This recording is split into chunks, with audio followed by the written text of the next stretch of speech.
We will be posting the link right now. And without further ado, I would love to introduce our wonderful speaker today, Ray Chung. Hi.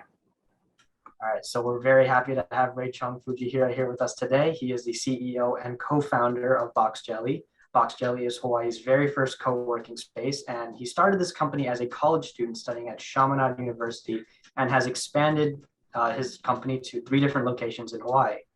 What's more important is that he has built a safe community for entrepreneurs, creative, and like-minded people.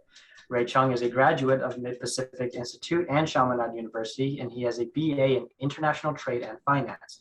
Please help me in welcoming Ray Chung. So Ray Chung, to start, tell us where you're joining from and a little bit about yourself. So where were you born and raised? Yeah, so I'm here in Kaka'ako, in Box Jelly Ward, in Ward Village.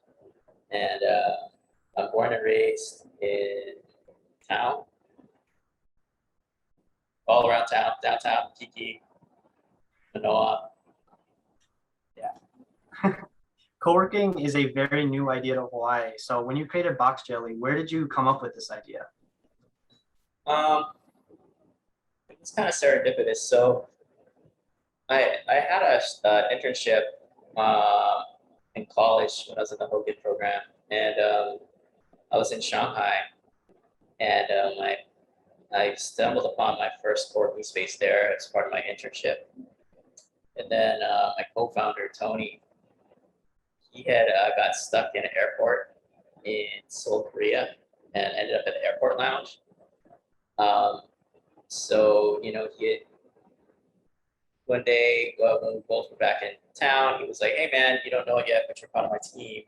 I'm like, "I'm part of your team? Okay, well, what are we doing?" And he said that he wanted to make an airport lounge outside an airport. And I said that was dumb. And 10 years later, I'm still doing the same thing. So how did you come up with the name Box Jelly? Sure. So our original space was meant to be a pop-up. And at the time, there were these things called jellies, which were basically, they're kind of like study groups. You know how students have study groups, but it was for people working. So this is like really early in the remote working thing. And they had these like jellies. So we wanted to take the jelly concept and put it in a box.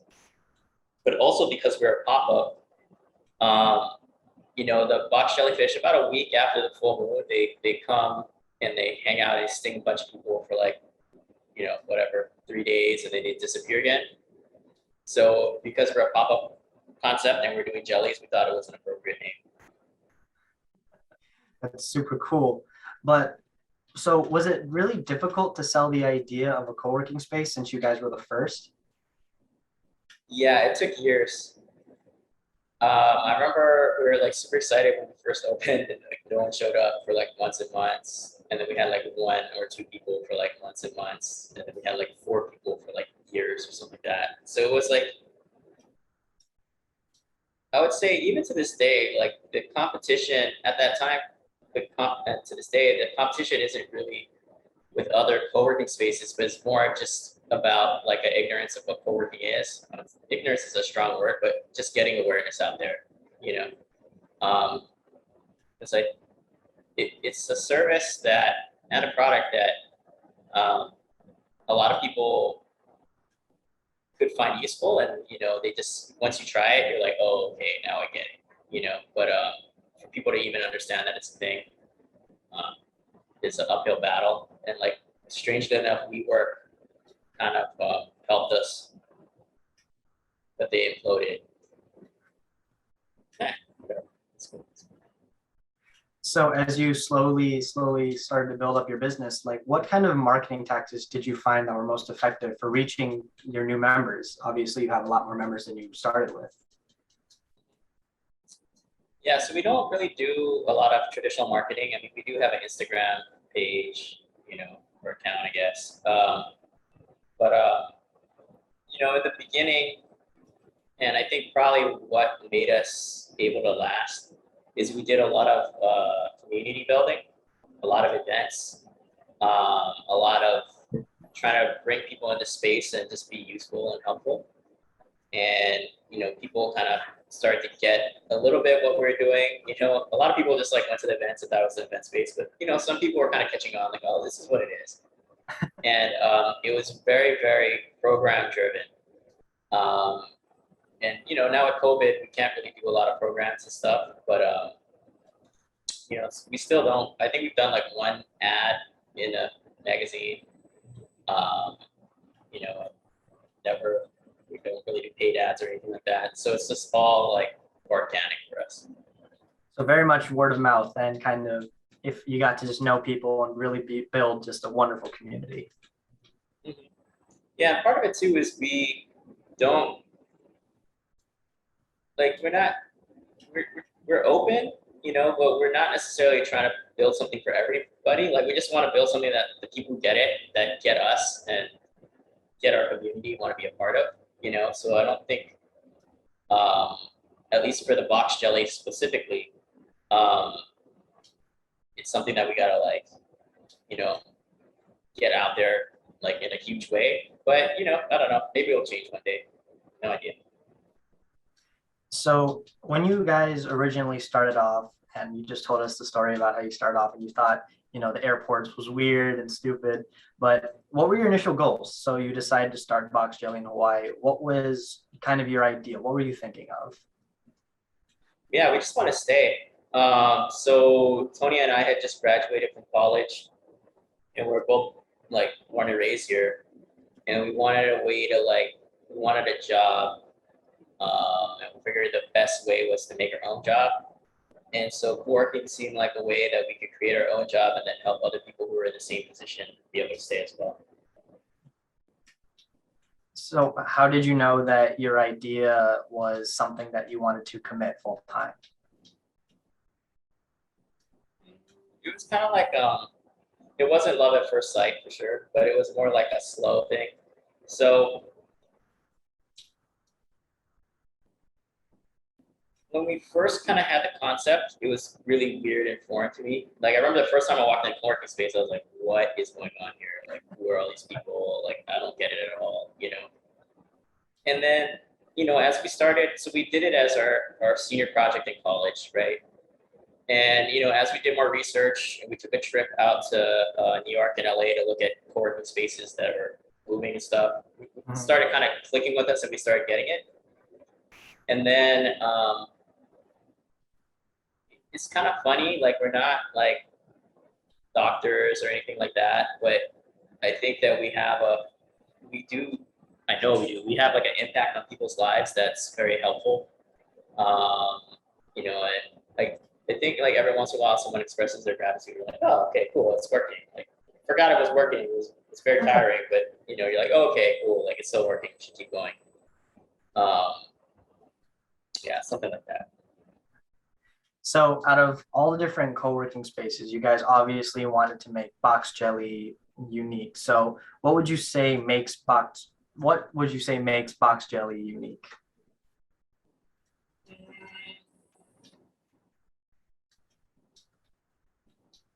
I think we just have our own point of view, and we just kind of do what we want around the people we want to be around.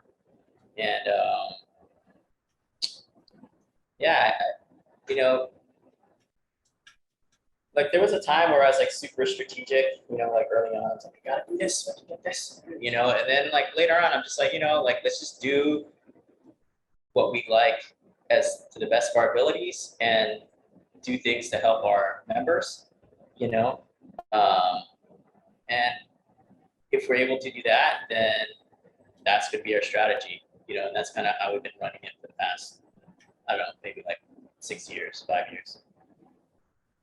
So obviously a really big part about your company is being one of the founders, one of the co-founders. So how did you want to instill kind of the culture or values that you have within your own company? So we have this kind of like idea of keeping things jelly, right? And we have, some guiding principles, like things that we talk about, at the beginning of our meetings and whatnot. just to kind of keep, and questions to help make sure that the actions we're taking are congruent with our values. Um, and a lot of it happens in the hiring process too, right? So we're pretty like, I don't know, like we hire people who we feel are, that are gonna get it. Cause like a lot of like what we do is space, but really what we do is we're kind of like curators and culture builders. So it's like really important that we get the people part right. Like people come for the space and they want a place to work, but they really stay and come to love Box Jelly for the community and the people that are in here. So we're pretty deliberate about how we do that. So, a lot of like, it's kind of weird. Like a weird stat is at least 50% of our workers have art or art history majors. It's just like a weird one, because we feel creativity is kind of a part of what we want to do. So yeah, I think we just kind of build what makes sense to us. Like I read all the business books and took all the classes and all that stuff, and then just kind of build it the way that I want to live and our team wants to be, I guess. That makes sense. This is very go with the flow, right? Yeah, you get it. Yeah, it's not go with the flow. Like it's pretty, but I think it's a deliberate doing of us.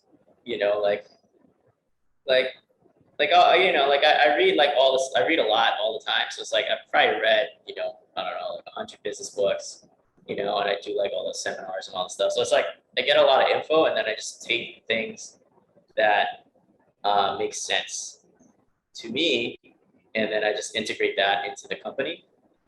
And we're pretty like deliberate. Like we have like we do a system called scaling up, where you have like everybody has like their priorities, we have goals, like this. There's a lot of structure to it, but we just kind of build it in a way that makes sense to us. It's kind of hard to explain. I can show it to you, but it's a little difficult for me to articulate right now. Oh, that sounds okay. That sounds great. Yeah.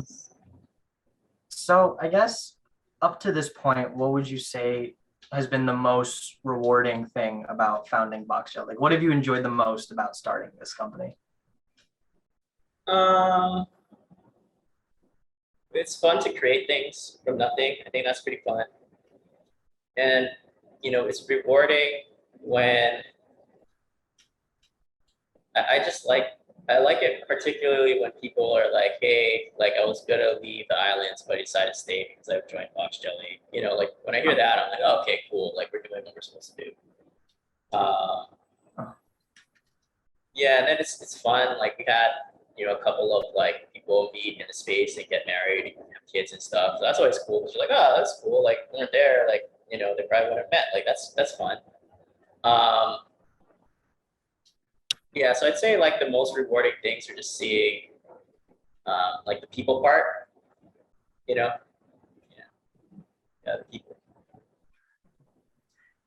So I guess kind of want to shift some of the questions to more you and what your experience was like founding the company. Kind of some questions about being a business leader, just very open-ended. What, in your opinion, would makes an effective leader for a successful business? Hmm. Is it like drive? Is it time management? Is it you got to have something special inside? Well, I guess people got to be following you.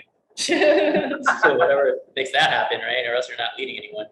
But yeah, I think probably like some qualities that I like to see in leaders is a vision, the ability to execute, some kind of like ability to have empathy, understand people, and communicate well. The ability to like not have to do everything. Yeah. Yeah, like and there's like leaders, I guess, in every kind of walk of life. you know, maybe there's some kind of deep commitment or confidence, you know, in themselves and their team.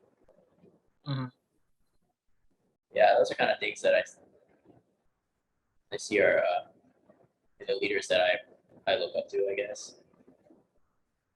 So looking back, I guess through your entire entrepreneurial journey, like what would be something you wish you told your past self?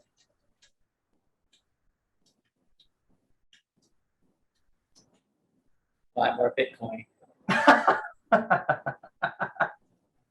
Should have kept it. Should have kept it all. Bitcoin?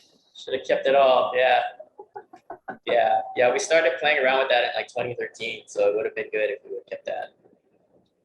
So would that also be one of your biggest failures? Just not holding on to that Bitcoin? Biggest failure.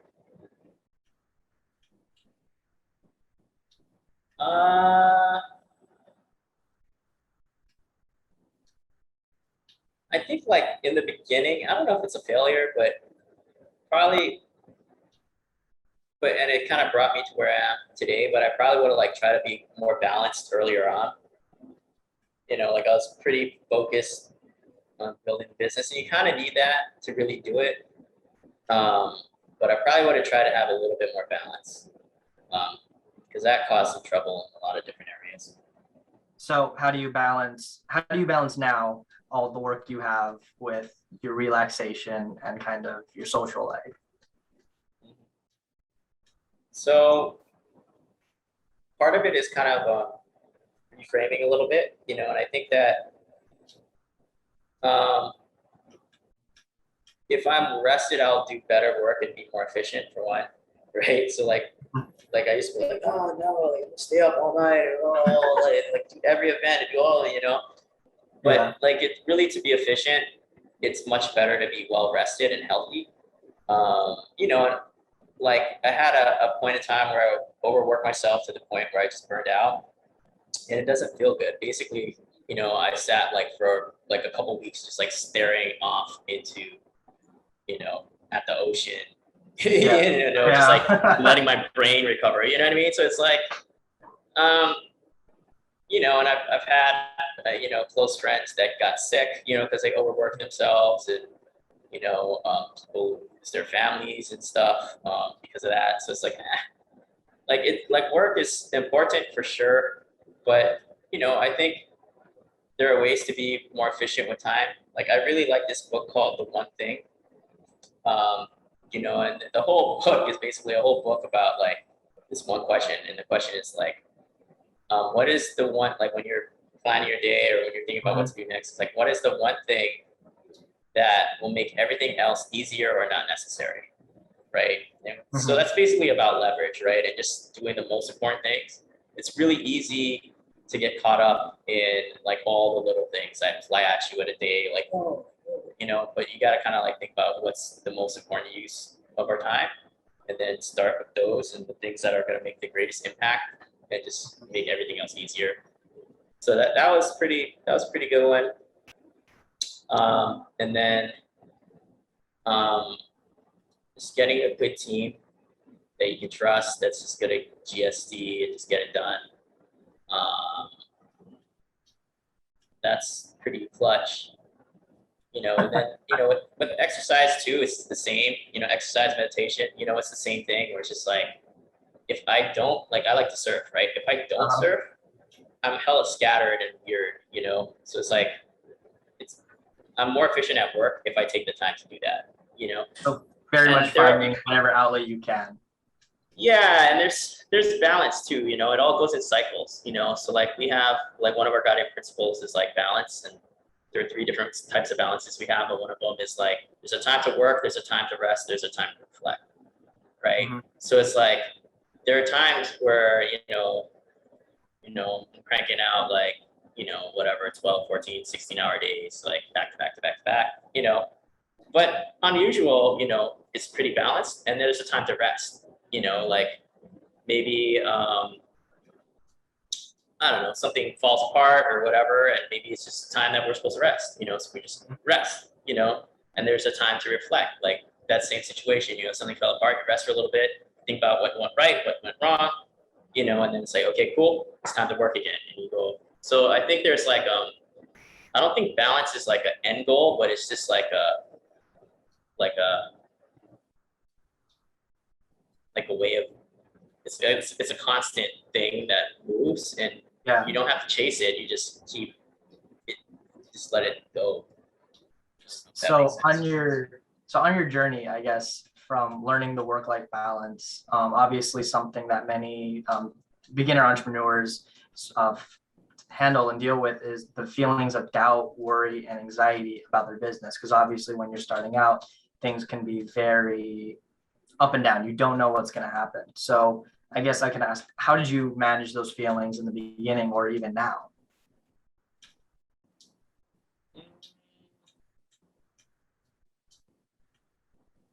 Was it surfing? Did surfing help? Yeah, no, I think I'm just lucky, and I don't like just naturally I don't get too freaked out about stuff normally, and like I talked to a lot of entrepreneurs, doing like I did a whole bunch of stuff that we're not gonna get into, but like basically, they fail for like two reasons, basically, right? They either never start, a lot of them never start, right? Or they give up. That's it. If you don't start, you don't give up, you're gonna like be doing it, right? So, Yeah. I think that I just like innate, it's not my personality. It's like I just keep going, so I don't really, it's not to say that I don't ever have any doubt or anything like that. But, I guess when I have doubt, it's like, yeah, what do you do when you do feel down? Like, um,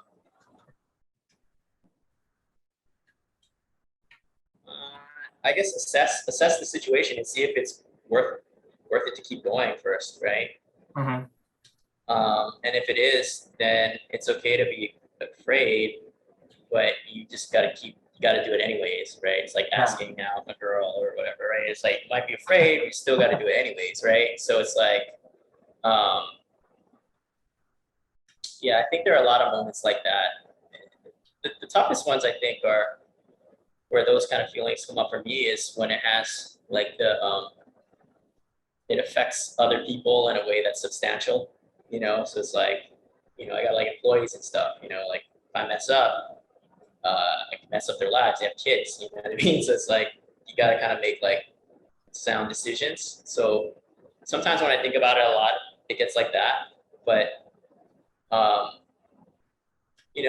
like I'll tell you this. So like during deep pandemic or early pandemic, it was our business is about gathering people in space, right? And none of that was Mm-hmm. happening.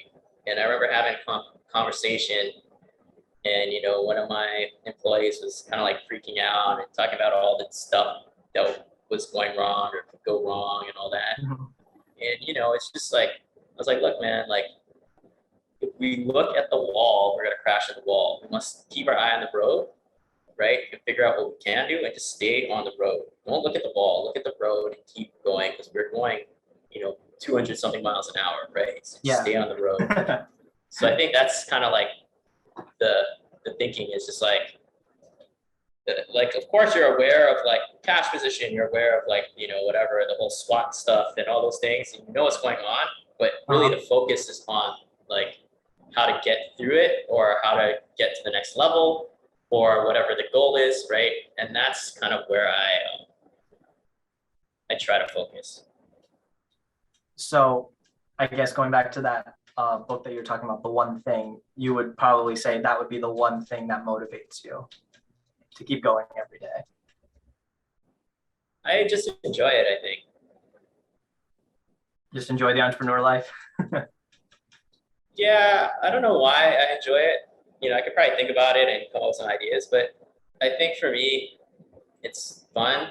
And like basically, it's like, I remember, working like when I was in school like you guys, right? Like working, going to school, and then I have my job at the restaurant after that, and had this other like side hustle thing after that, so it's just like you have but I remember the feeling of going to the restaurant, and every time I had to like put on my apron or like get ready to go, just feeling this feeling of like dread, like I don't want to go to this place, I don't want to talk to these people, I hate my coworkers, like like all that like chatter stuff. And like I don't really get that here, because we built the space that we want to be in, and we're hanging out with people we want to be around. And it gets tough, and there's ups and there's downs and all that stuff, but it's basically like all right, like, and I think that was another kind of weird part about it too, was like during COVID, when we basically had to shut down, right? Like everyone had to shut down their stuff unless you're doing it online. It was weird because I'd spent like all this time so associated with Box Jelly, right? Like probably most of the people here, if you already know me, you think, oh, Rachel's Box Jelly, right? Mm-hmm. But like without that layer on me, it was a very interesting experience. So COVID was weird. It was like blessing is like not quite the right word, but it was like this kind of gift in a way, but it wasn't like a free gift. Like a lot of people suffered a lot, a lot of lives lost, but I think for a lot of people, it also kind of gave a chance to reframe. And even as a society, think about what's really important. So that was amazing. Thank you. Would you say that that new kind of refreshing attitude, what were you able, do you think, I'm sorry for figuring out how to word this. You said that you kind of got to find yourself disassociated from Box Jelly. So when everything came back, was there anything new in your mind that you were able to bring back to your company? Any new like thoughts, any new like morals or ideals that you might have wanted to bring? I think it became even, I was already thinking about like, okay, so Box Jelly, we're like a co-working space, but really, we're like a lifestyle brand, right? And what is that? What do you mean you're a lifestyle brand? Like Nike or something or whatever? Like basically break it down like this, right? You sleep, I don't know, maybe 6 hours a day, right? You eat maybe 2 hours a day, breakfast, lunch, dinner, snack, whatever. You're traveling maybe an hour a day, right? How many hours is that? Like 6, 7, 8, 9, 10, 11. Yeah. You know what I mean? Like waiting around in lines and other things, maybe an hour, right? Yeah. On your phone, whatever, right? So you're going to spend more time with us than you are going to with your wife or your husband or your kids, right? You're going to spend more time with us than doing whatever hobby you enjoy and love. You like video games, you're going to spend more time with us than you're playing video games. You like going surfing or whatever, you're going to spend more time with us, way more time than us doing that, right? So like really, we're a lifestyle brand in that like you live your waking life. When you're awake, you're in our space Monday through Friday, right? So, I think during that period of time, it was a time to kind of reflect on what is the lifestyle that we want to have, and how can we make our members a little like just be a little bit more easy, make their lives a little bit more easy, a little bit more pleasant.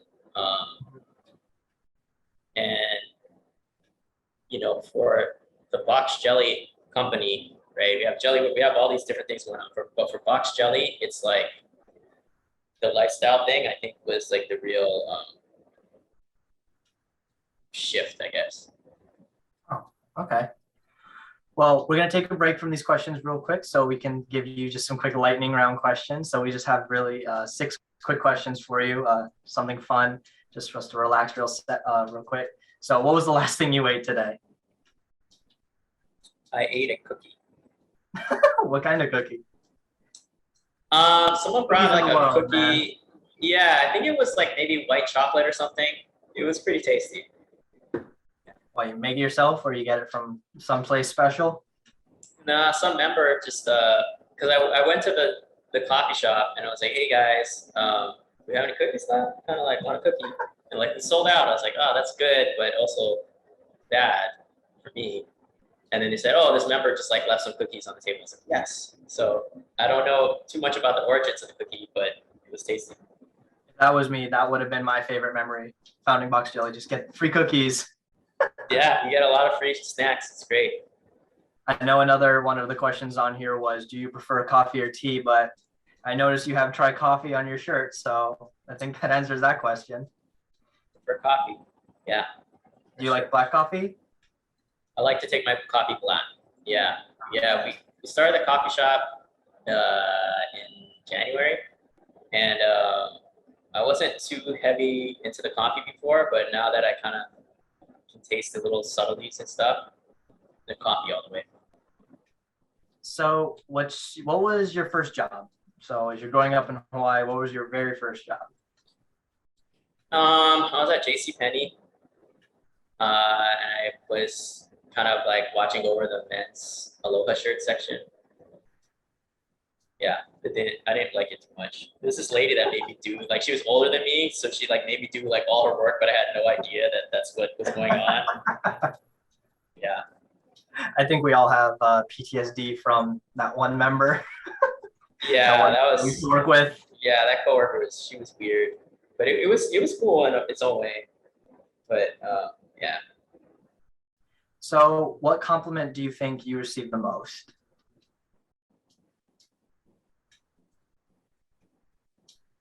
Huh, that's interesting. Uh, Hardworking, great surfer. Definitely not great surfer. Maybe like, it's a really good question. Let's go see it was. I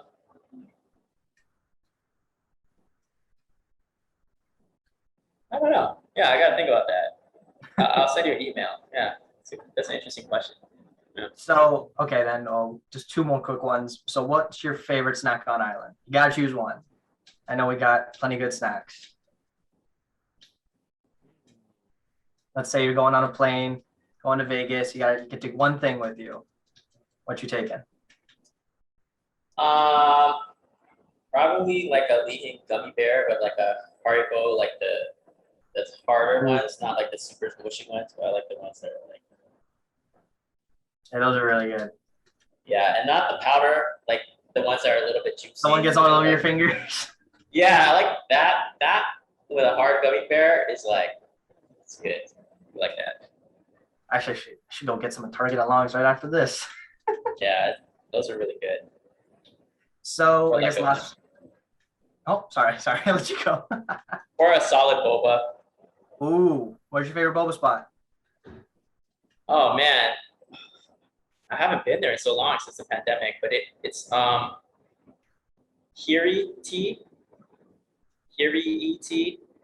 It's like in Kalihi, and they have like this one that has like it has grapefruit, but it's kind of like they kind of shave the grapefruit, and it's kind of like poochie poochie. Like Ooh, you drink it, and then it pops in your mouth, and it's like the sour stuff, but it's like literally grapefruit. Like it's so good. all right, I'm writing that down right now. It sounds so Yeah. good. After Yeah, the this. place is really good. Yeah, I haven't been there. Yeah, since pandemic. So Oh, you said it's in Kalihi. yeah, it's kind of by there's like a pawn shop by it. It's kind of like the college or the high school over there. All right, perfect. Well, now that we got those lightning round questions, we can get some questions from the audience. So I got a direct message from a lot of people. So first one is, if you have to give any advice, what kind of advice would you give to student entrepreneurs looking to start a company in college? Probably two pieces of advice is one, if you're gonna do it with a friend, understand that it's more likely that you're gonna have a falling out with your friend than be successful. So be okay with that. And the second piece would be just to start. What are your top 3 resources that you would suggest for new entrepreneurs that you are aware of? Top 3 resources. Like top 3 resources that younger entrepreneurs can utilize while starting their business? Well, yeah, I mean, if you're in Pace, like programs, like I was at Shamnad, but I'm sure Pace is like similar in the way that you're gonna get out of it what you put into it. So they have tons of resources, like all these like mentors and probably like trips and like all kinds of stuff. So it's like Mhm. I think that's like the easiest and biggest one, and this is kind of a point in time that's kind of cool for you because you are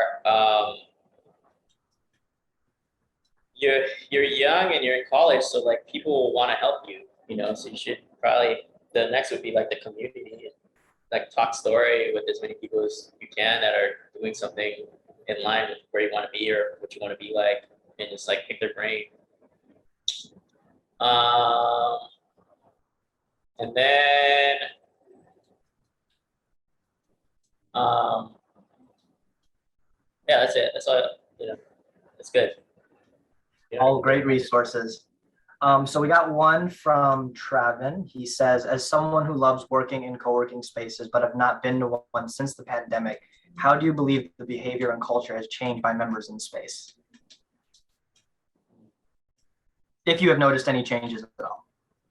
Yeah, our space. I mean, there's a bunch of things. Stay traffic. Um, One is, uh, well, here in this space in particular, we have a lot of people from more of a mix of people from out of town and people who are here, like people who are here for like 3 months and then people who live here like longer. So there's like this bigger mix. And then, yeah, I mean, of course, everything's like more spaced out, and luckily we have indoor, outdoor, filters and all that. But the thing that you'd probably see differently is we just don't do programs, like the same amount of programs that we used to do. Mhm. We're gonna start kind of bringing some of those back, and we have like Surf Club, and we have the Artists Anonymous Art Critique Club. Um, but you know, that's kind of but the programs, we used to be heavy into a lot of programs. We don't really do that, and we tried it online for a while, but we're like, In person is better. yeah, it's not the same, and plus we're like a physical place oriented thing, so we're right now we're just kind of planning on what we're gonna do as things like loosen up again. And then this is another one from Travin. This one's kind of a really kind of more fun question, but what would you consider to be the most annoying habit that members seem to have in the co-working space? Annoying Do they leave their trash everywhere? Do they just play music too loud? I remember we had this one guy that was always microwaving pepperoni, so the whole place would smell like pepperoni. That was pretty annoying. And then he would like talk on, he would dictate his emails, which was insane. So he'd be like, "To whom it may concern, comma, enter, capital I." You're just like, yo, like, dude, we got like people, all these other people in space. You're microwaving pepperonis, and you're like speaking your entire emails. And he was like some sales guy, so we'd just be doing it all day. Sorry, sorry, but it was just like it was a lot. He didn't last too long. He's still there? Oh, okay, so he's not there anymore? No. Yeah, that lasted for like less than a week. Like, this cannot happen. We gotta protect the vibe. Definitely. That's crazy. Another question is, I am a current student at the University of Hawaii and looking to starting my own business. So as a college student yourself, or as a entrepreneur who started his business in college, what skills do you think I should gain that would be most effective for me as a future entrepreneur? So kind of like what skills do you think college students should gain? Yeah, like if I was to kind of do college, like that question, like what would I tell my younger me kind of thing? Like I probably would have paid a lot more attention and tried a lot harder at my accounting and finance classes because you use it a lot. And it's important to be able to do that stuff. And I can do it, but I'm like really slow, but like I had one employee and she was like finance. She like joined like these finance competitions where they're like doing Mhm. all this stuff. She was at UH and yeah, she was like super fast. So I think the finance and accounting thing, and then I think skills like I was saying before, just talk to as many people as you can. Mhm. Like you're in a really kind of dope time in your life where you get to just learn. It's like my Yeah. job is to like learn. That's awesome. So like I would just go and talk to as many people as you can and learn and get comfortable um, just talking story with people that maybe you wouldn't normally talk with. Maybe people that intimidate you or um, So very much like stepping out of your comfort zone. yeah. Step out of your comfort zone and with communicating with people and building relationships. I think that's pretty important.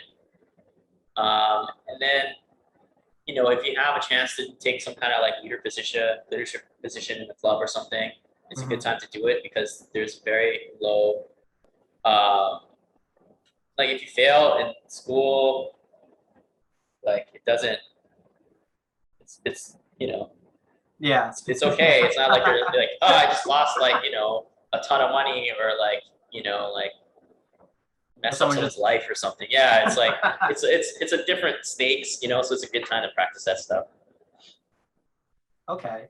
So, oh, another question. Oh, so yeah, she says talking to people can be very intimidating. So, what are some tips that you might have for starting a conversation?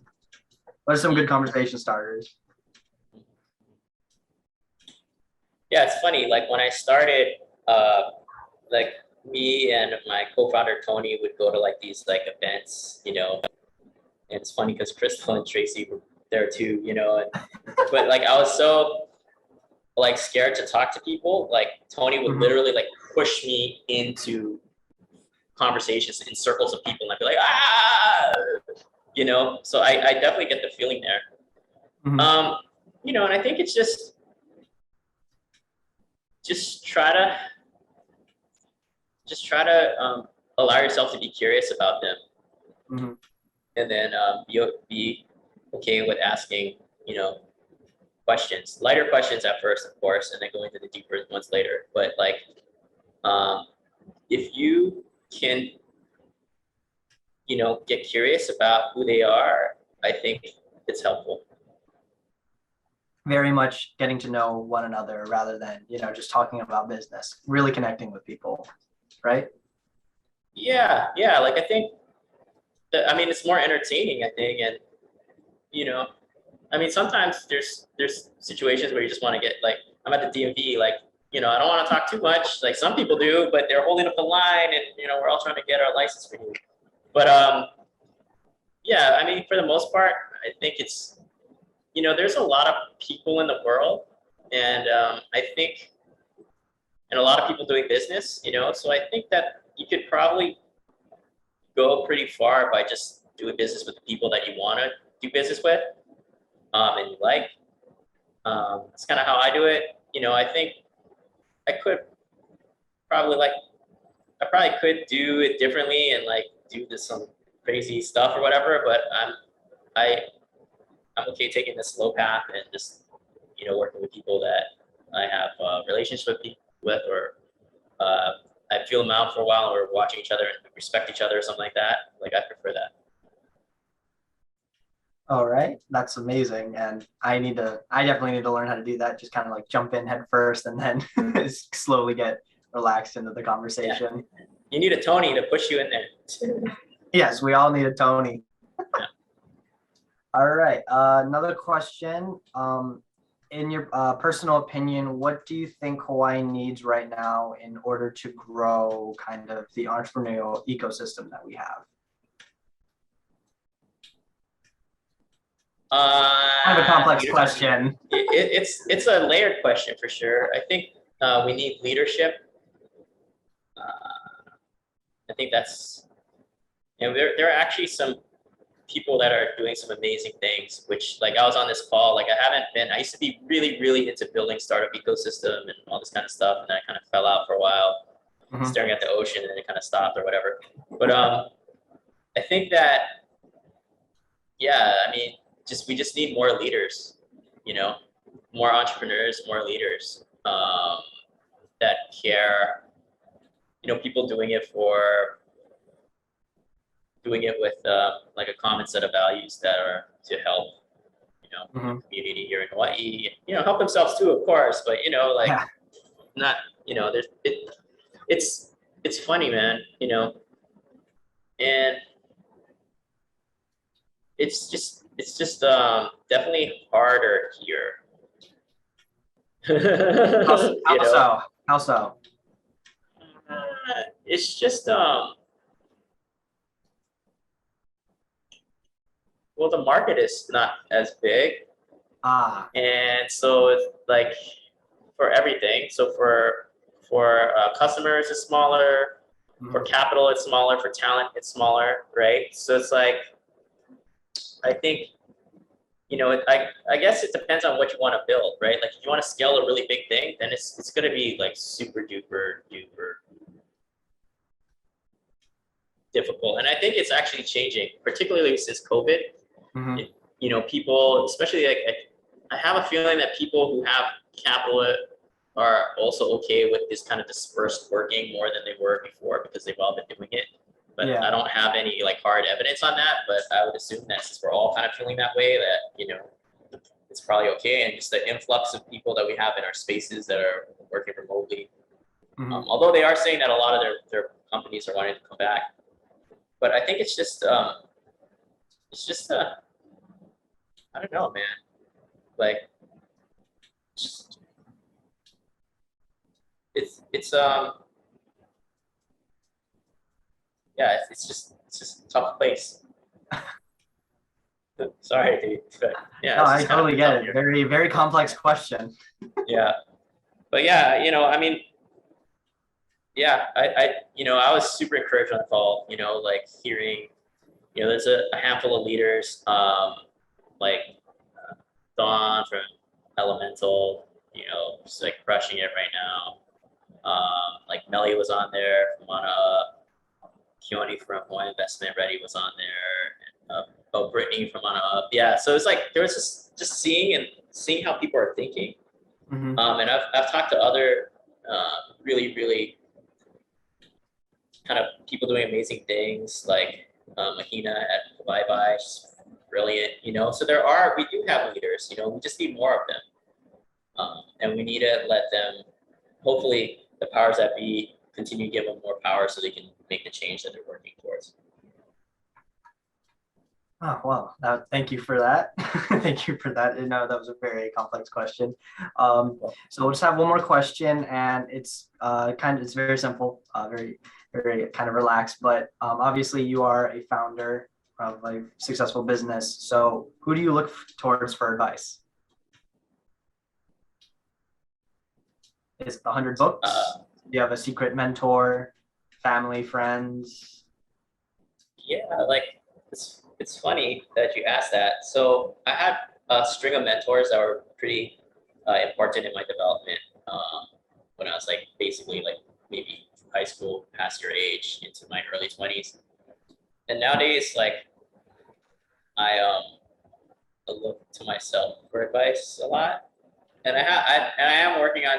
I am trying to get an advisory board together, but I just keep not having it like totally lined up, whatever. Mhm. But yeah, a lot of it is kind of like it's like I have like a life coach, who's also like a business coach, and a lot of the stuff that it's like you already know a lot of the stuff, but it's just helpful to like get that affirmation. And Mhm. for the things that you don't know, like like you're entering a new industry or there's a kind of a particular part of the business you don't understand, just being okay to seek out help and asking around. And again, it's like right now, like I'm telling you, like you can take it or not, but you're in this like pace place with all these people that want to help you. Mhm. It doesn't get much easier than that to like Doesn't soak it get all much up. better. No, it really doesn't. Like it gets. I mean, it gets different and better in some ways, but as far as like having people who want to, like, experts want to talk to you. Like, that's like kind of like the whole point of school, right? You have a bunch of people who are like experts that want to talk to you. So yeah, I'd go for it. Well, thank you very much, Ray Chung, for joining us today and sharing your amazing experience with us.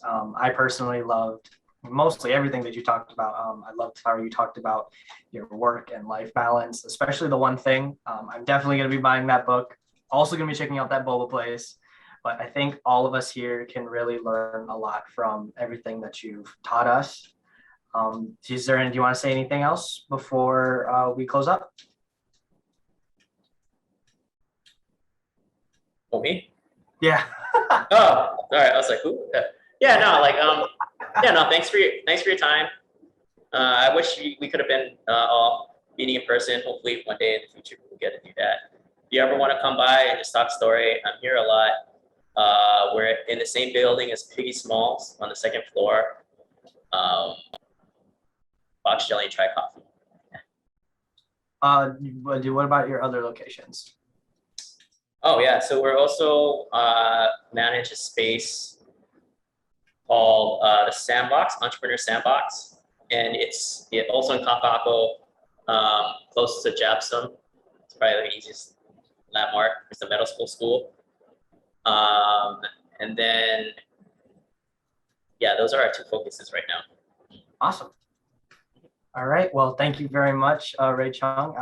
We all hope you have a wonderful day, and just thank you for taking the time to speak with all of us. I know we greatly appreciate it. So All right, thanks for your you. time. Thank you. Thanks. Bye.